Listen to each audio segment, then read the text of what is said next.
आराम से डालिए एक बार नीचे। हाँ एक से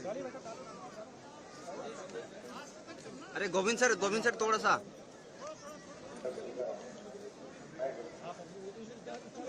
अस्सलाम वालेकुम वरहमतुल्लाहि ईद मुबारक हो। ईद मुबारक हो। जरूरी ऐलान से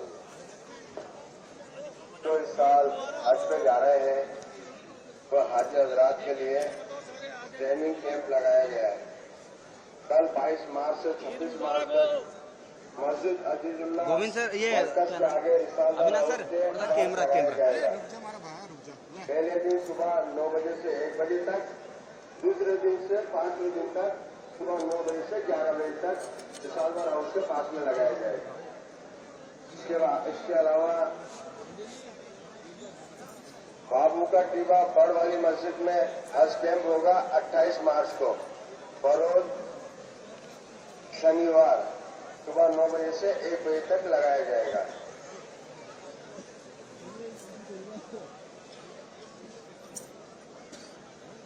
उनतीस मार्च को जामा मस्जिद में हज कैंप लगेगा जो सुबह 9 बजे से 1 बजे तक लगाया जाएगा। रुको भाई रुको,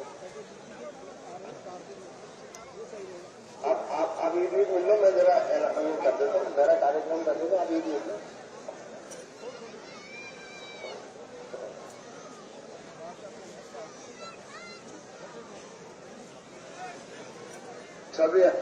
सभी हजरात को इस्लाम कारपेट और उसकी ईदगाह कमेटी की तरफ से बहुत बहुत